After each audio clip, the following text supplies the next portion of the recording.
Welcome to Sports Management Podcast, where you will hear interesting sports management professionals share their stories, experiences, and passion for the sports management industry.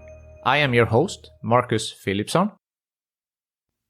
Today's guest is Emanuel Medeiros, the CEO of SIGA, Sport Integrity Global Alliance. Mr. Medeiros has over 30 years of experience from the sports management industry, and he has, in addition to his current role, also co-founded the Association of European Professional Football Leagues, where he was also the CEO. He has been Secretary General at the Portuguese Football League, been an ambassador for sports ethics by the Portuguese Government, and much more. In this episode, we talk about SIGA and their mission, their recently launched independent rating and verification system SERVS, their future plans, and in the end, he gives a very much needed motivational boost for young people in the sports industry. I hope you will enjoy this conversation as much as I did. For more information about SIGA, check out their website. The link is in the description below. In other news, this week we are sponsored by InSport Education and their new online course, Governance of Women's Sport, Developing Structures that are Fit for Purpose. When it comes to effective sports governance structures, historically many sports have copied the structures for men's sport and applied them to women's sport. But this doesn't account for the particular challenges and opportunities for women's sport, the nuances, specificity required for the unique platform of women's sport. Now you have the opportunity to learn about governance of women's sport, and with the code Sports Management Podcast 10, you will get 10% off this and all other courses offered by InSport Education. Click the link in the description below and sign up today. Emanuel Medeiros, welcome to Sports Management Podcast. Thank you, Marcus. It's a pleasure to be here with you. It's very nice to talk to you. And as the listeners already know, I joined very proudly SIGA as a media partner a while back. And it's a great pleasure to talk to you today since you are the global CEO of SIGA. So first of all, if you can talk a little bit about SIGA and what you do. Thank you very much. That's a very pertinent question, and it's never enough to explain who we are, what we do, and why we do it. We are the world's largest independent, neutral, global, and multi-stakeholder coalition. We bring all the sides of the industry together: sport, governments, international organizations, global business, civil society, in the pursuit of one fundamental mission. That mission is to ensure that sport is governed properly, with integrity, with transparency, with accountability, and therefore can justify the passion of the fans, the trust and the confidence and the expectations of those who invest. In addition to their passion, they invest also their resources, their expectations. So the sponsors, the broadcasters, the governments, all of us. And we were formed in a period where sport was in serious reputational crisis. Sport's name was dragged through the mud during what was known then by the FIFA Gate, which was a tsunami that had its epicenter in football, but also touched other sports and other sports organizations.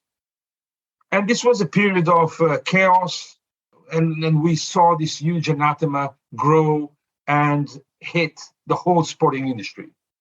Anyone associated with sport was looked with suspicion, was finger pointed at. And to restore the trust, to restore that confidence, to restore that credibility, obviously we could not be waiting for sports organizations to wake up from their lethargic sleep that they have been immersed through decades, or the governments, always by standards and with a very passive attitude. We had to do something by ourselves. So obviously, I had just finished a long career as CEO of all the European leagues, including the Swedish League, who was one of the founding members of the European League Association, and also the World League Association, whose efforts I led, also as CEO. With other roles within the industry. And I obviously mobilized my experience, all the knowledge I could have in order to bring others, like-minded organizations and individuals, to form a united front so that we could not just express wishful thinking, but put in place solutions that would ensure that sport could reform itself, that sport could be an active agent of its own reform process rather than leaving that to courts or to law enforcement. So that was an assumption of spontaneous leadership, and it was obviously anchored on solid basis. More than just proclaiming that sport needed to live up to its responsibilities, it was important to show the way. And that could only be done through a set of universal standards, universally recognized standards that would bring the solutions and the roadmap for sports organizations to walk the talk. And we started by gathering an elite thought leadership, designing universal standards on good governance, on financial integrity, on sports betting integrity, and finally on youth development and protection in sport. We did this. It's published. It's being adopted by several organizations now, but that was not enough. We needed to provide this accountability, the independent scrutiny, not the talk that we hear so often, sports bragging and using PR and to demonstrate that they are fit for purpose and they are the best in the world. No, it's not enough. In a period of huge skepticism, a period of huge suspicions, there needed to be more. And that led us to design the SIGA independent rating and verification system, because fans, sponsors, broadcasters, governments, the whole community needed to see to believe. See to believe. And that led us to the SIGA rating system, which is also in operation. We then conducted an independent tender to find a partner who could operate independently this rating system. And that decision, after a year of long work, fell on the British Standard Institution, which everyone knows is the best in class. So that is part of our strategy. That is part of our vision. To make this vision into achievement and bring long and meaningful change, we needed to have this solid basis. We do more than that. We also provide training, education, and capacity building.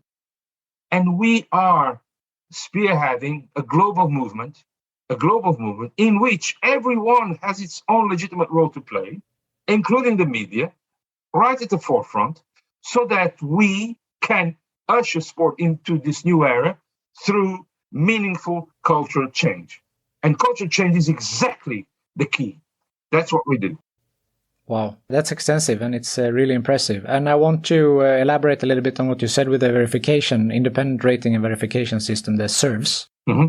The first organization to be tried under this was the Rugby Union, right? Yes, it was. The European Rugby League. Yes. Which involves 54 countries across Europe. So it's continental. Yeah, so how was this the first SERVs and what has been the feedback afterwards? Well, the feedback has been amazing. The feedback has been amazing from European Rugby League, from its membership base, from its commercial partners. It has been really strong and positive feedback because they can see the difference. They can see the leadership in that organization. They can see the impetus in enhancing the standards upon which they govern themselves and operate. And obviously, it shows something unique and fundamental, which is they want to show to their sponsors, their broadcasters, their commercial partners, their fans that they care about. They care about, not with propaganda, not with bullshit, but with real, meaningful action. And these are the reforms that the European Rugby League is implementing and has started implementing even throughout the SERVs audit phase, because they wanted to be at the top and they knew what excellence means. So we're very proud of our cooperation with the European Rugby League. That has also provided us some important information It was the first, and the first is always a test. We have extracted important lessons and confirmed that this independent rating system is ready to go. And as a sign of that, we will be having a public announcement regarding the next sports organization. It will be an international federation. You also know that when I signed a cooperation agreement with the president of UEFA, the adoption of our universal standards and the independent rating system was within that list. It's in part of our cooperation agreement. And the purpose is obviously to encourage other organizations to go through the same process. And there are, fortunately, many organizations that want to have that leading role and want to be at the forefront. That's great to hear that more organizations want to show the good work that they're doing. And we wouldn't have succeeded if it was not the overwhelming support of so many people from so many sectors, from anonymous people that reach out to us through social media or direct email or other means, saying this is the right way to go. How can I be involved? How can I participate? How can I volunteer?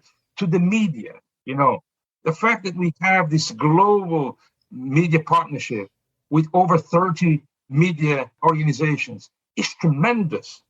It's not just a huge responsibility for us, which it is, but it is also a sign that new times are coming and that this time is the right one to push these measures forward. So I would like to pay my respects to the media. They are essential not just because they inform, they are essential because they trailblaze, they open minds, they instigate this long overdue and much needed culture change. And have them with us is a big medal for us. Let's say now that there is an organization or a federation that they feel like they don't really live up to the SERVS rating as of right now, but they want to improve, they want to do better. Sure. Is SIGA offering some support, some help to achieve a good rating? Our objective is that sports organizations can score the highest. We do not exist to name and shame. Our existence is towards a goal, and that goal is name and fame. So we want organizations to excel themselves. We want them to assume the leadership that there is within them and go forward. Go forward is exactly what SIGA means in Portuguese, by the way. Okay. If you didn't know. I didn't know that. Go ahead. Go ahead. It's like that, which is pretty much my spirit. But we offer training, education, and capacity building to sports organizations because we understand that there are many sports organizations who really want to adopt the standards, who really want to enhance their own governance, but they don't know how. So we have developed this other component, which we will soon publicly announce in all scale. It's going to be called SIGA Solutions.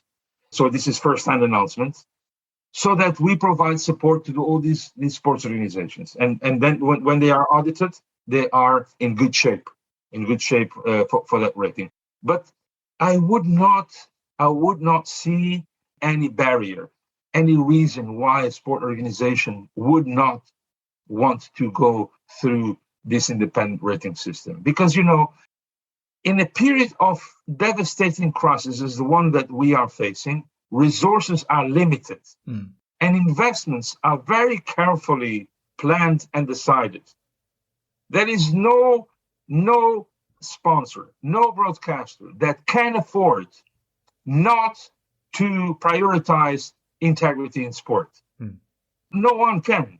And if they do the opposite, then they are doing a fatal mistake because the industry will recognize them as greedy rather than focusing on what is essential, and that is the integrity.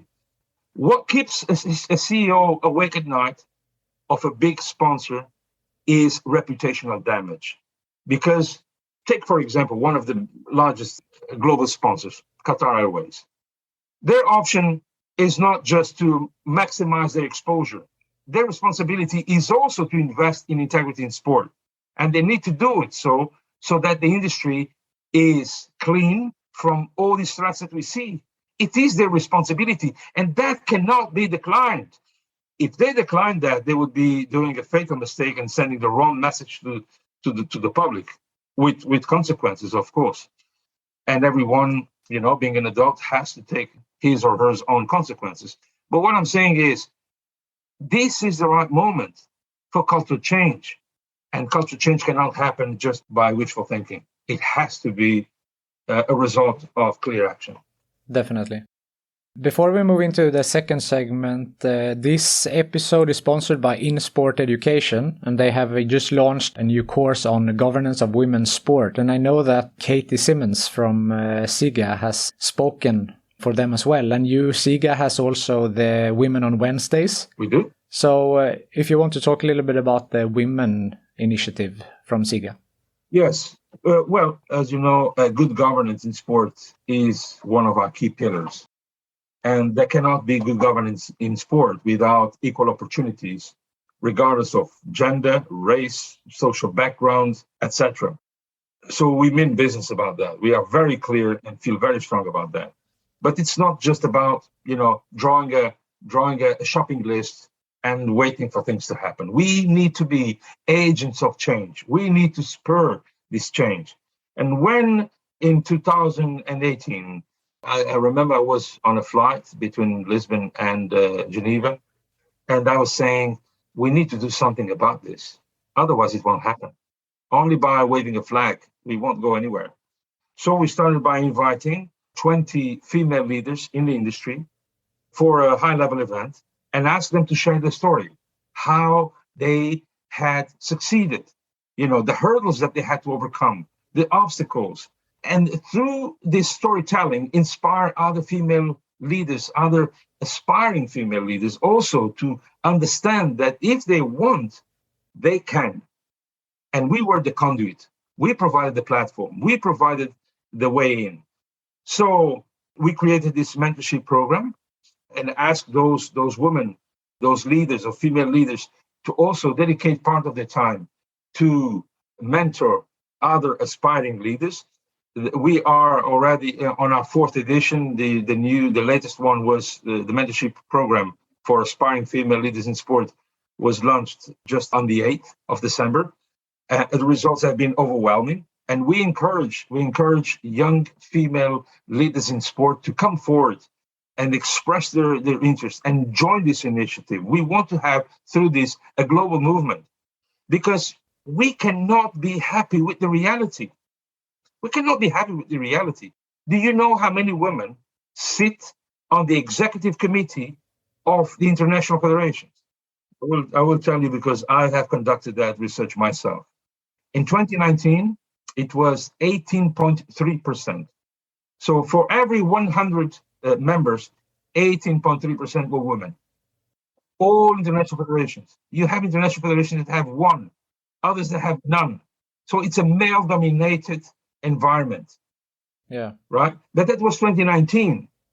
The most recent survey, which was done in March 2021, this year, revealed that we're not moving forward, we are moving backwards. So from 18.3%, we moved to 17.8%. Okay. It's unacceptable. It's unacceptable. Sport needs to be a democratic field of opportunities for everyone. For everyone. Women should not be prevented from having access to decision-making positions. It is their legitimate right. And sport, I'm sorry to say, I'm a man of sport, but sport cannot be proud of itself until this situation is not changed. And it must be changed for good. So everything that we have done has been done also to encourage change, spur change, and give equal opportunities for everyone. But it's not just about female leadership. And you mentioned Katie, and I want to take this opportunity really to highlight the key role that she is having in this front, trailblazing, inspiring so many female leaders who look up to her and are getting involved in this program. And it's not just a show of her capacity to move this forward, but also the results have been absolutely outstanding.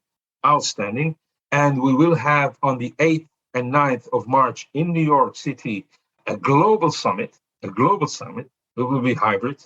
And we want to encourage everyone who's listening to us, regardless of gender, regardless of race, regardless of social background, regardless of political preferences, to please join your voice to ours and give it volume and make it even more relevant so that we can spur sport to this next phase, a phase that we can all be proud of. Yeah, that sounds really great. And obviously that's the International Women's Day also in the beginning of March there. Yes, but again, our struggle is we don't want to confine this to one international day. We don't want to confine this to one day a year. This has to be a permanent priority. And this is why we have launched all these projects to ensure continuity and to measure results. And you cannot imagine the number of young women who are now in the industry, who have found a job, who have found a career in sport because of the SIGA mentorship program. And that is something I'm really proud of, really proud of. You should be. That's incredible. If we move on and talk a little bit about your career in sports, you mentioned before the Association of European Professional Football Leagues, where you were co-founder and CEO, and obviously now you are CEO of SIGA. But can you talk a little bit about how you started off and your journey in sports up until today? Well, I think I was always premature on many things as far as career is concerned and awakened for the sporting industry. I'm a lawyer by trade. I played sports, I played football, I played volleyball, I played other sports.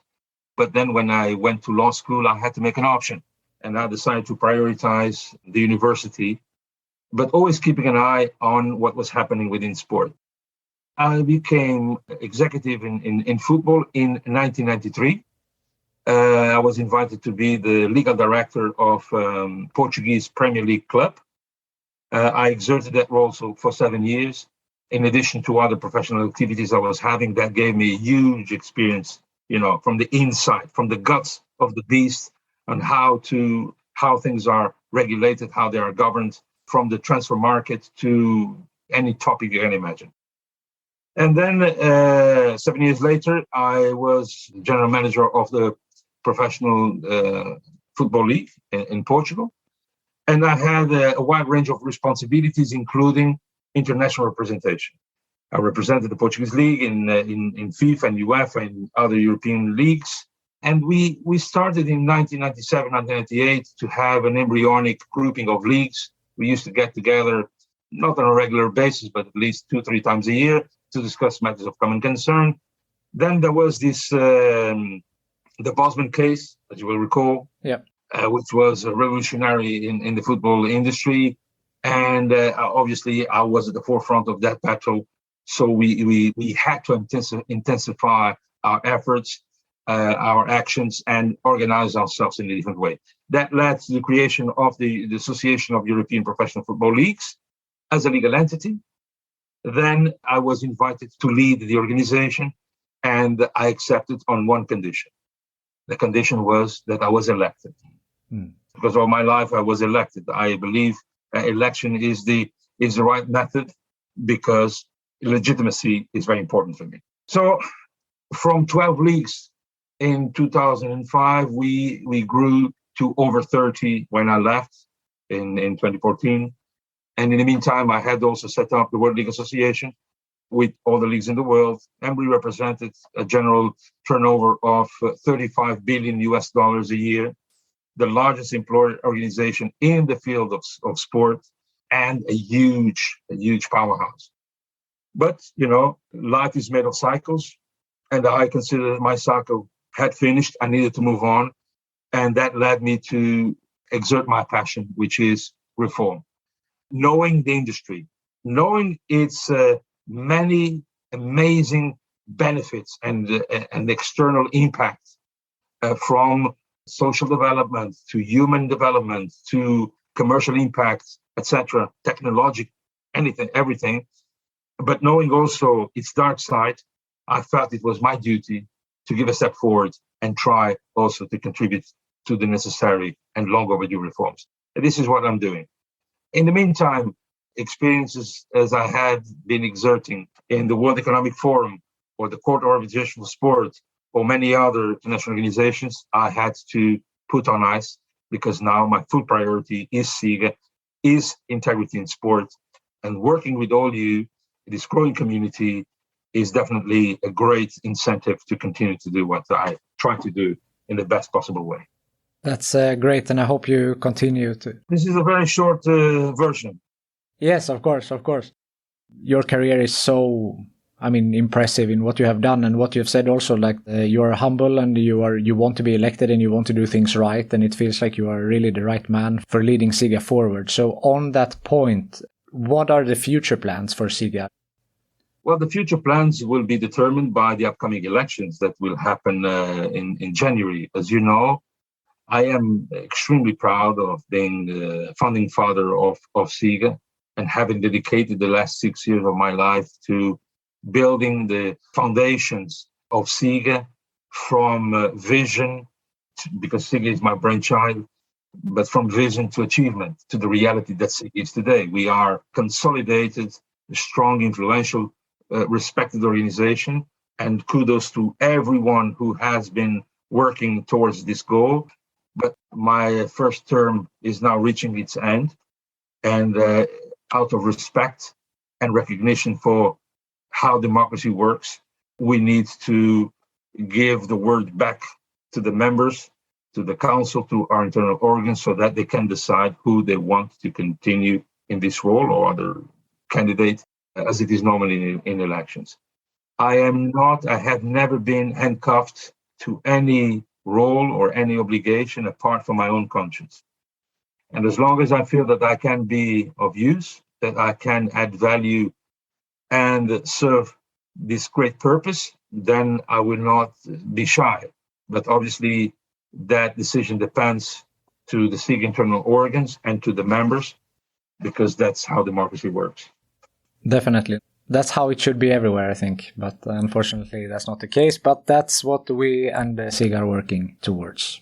Yeah. But listening to your words, it came to my mind, when I decided to leave football, meaning put an end to my role as CEO of the European Leagues and the World League Association also, and many other positions I had in the international sphere, people were surprised. They thought I was joking. I was not joking. I was not joking for many reasons. One was my father was severely ill in a hospital bed, and I wanted to spend time with him and my family. After so many years, nearly 2 decades, globetrotting, I felt that urge. But secondly, life is made of cycles. Life is made of cycles. I think it's sad and it's negative when someone perpetuates themselves at the helm of organizations. We need to let democracy breathe. And democracy breathes through this process of renewal. And election is the most fundamental of those principles. So I believe in that. Having said this, obviously, I feel immensely proud of the work that we have jointly done and the achievements that we have jointly made. And I feel very, very positive and confident about the future of SIGA, because we are fighting the good fight for the right causes in the right moment, but because we have a great membership base and great prospects in terms of growth. And that is exactly what is needed to succeed. That's great. So many great things throughout your career, great initiatives. You have had so many different roles. Have there been any bumps on the road in your career, any difficulties? And if so, how have you overcome them and moved forward? Yes, this has not been an easy ride. I became, after three decades, I would say, an expert in creating projects from scratch, in transforming visions into realities, in delivering those realities. But nothing happens, just by simply snapping your fingers. It's heavy lifting. Obviously, you need to have a cause that is right, that serves a purpose, that is meaningful, that makes the difference. But you also need to galvanize, support, champions, resources, and ensure that you do it in a way that is with integrity, with the utmost integrity, that you lead by example. And as you know, there is a huge territorial feeling in the world of sport. The predominant rule is working in silos. Territorial feelings are very, very strong. Anything new that shows up is seen with skepticism and not very much welcome. For many reasons. And I could give you tons of examples. I could dissect every organization if needed. And this is why sport is not winning the war against crime and against all these threats. It's because the industry that should work as a united front, engaging all stakeholders, is fragmented, working in silos. Now, I believe that the future of sport begins with a clear assumption of responsibilities, a clear notion of the reality. And that implies identifying what our weaknesses and vulnerabilities are. An industry whose key stakeholders don't work together as a united front is a weak industry, because we are only as strong as our weakest link. Imagine this is a football team. Can you win if all the players are not working as an orchestra? Can you cross the finish line if everyone is not rowing to the same side? No, you cannot. Same principle applies here. Same principle applies here. And I understand that some do not want integrity. I understand that some do not want to be in the spotlight. They have their reasons. And every time you, the media, showcase those reasons, we understand. But the only way to move forward is by taking action, not being defensive, but being offensive, taking action, advancing, doing what is right. So yes, there has been hurdles. But what defines me and what defines SIGA are not those hurdles, are not the adversities, is our strength and our commitment to overcome them. So the more hurdles we find on our way, and the more voices we hear saying exactly the wrong thing, and the more defensive attitudes we find, the stronger, the most committed, the most perseverant we will be. Because there is no way back on our option. It's only forward. That's what SIGA means, forward. Of course, there are so many things to learn about SIGA, and I encourage all the listeners to head over to your website, siga-sport.com. The link is in the description as well to learn more. There are so much great content on your social platforms. But to wrap up the interview here, is there something that I haven't asked you that you feel is important to mention? As I mentioned, I'm a lawyer by trade, so I can speak. And I'm a lawyer by trade since I was 6 years old, as I used to say, as a joke. So I could speak volumes about a lot. But I would like to finish by encouraging young people, like yourself, young entrepreneurs, young visionaries, not to stop in the face of an obstacle, of a door that is shut, of an adversity. Go ahead, go forward. Believe in yourself. Believe in yourself. If it's not you, who? If it's not now, when? You have a huge power. You live in a world where possibilities are endless, but also in a very troubled world. The world that we are living is dying. And I'm sorry for being dramatic, but that is the reality. And unless you are ready to take action, nothing will happen. So whether it is in the field of sport integrity, whether it is in the field of climate change and sustainability, whatever, use that power to change your environment. We have seen great examples of leadership and great lessons learned from young people. It depends also on you. And I know how brave one has to be a journalist, the courage that it involves. We have seen that many have paid with their lives for such courage and sacrifice, but that is the right thing to do. And if it's the right thing to do, then our conscience is light and it serves the purpose. So thank you, Marcus, for your support. And in you, I want to thank you to dozens and dozens of young journalists who I have been in touch with and feel inspired by. So let that flame burn high in the good sense of the word, and keep engaged, keep moving things forward, be safe, and around the corner there is a 2022 full of amazing opportunities.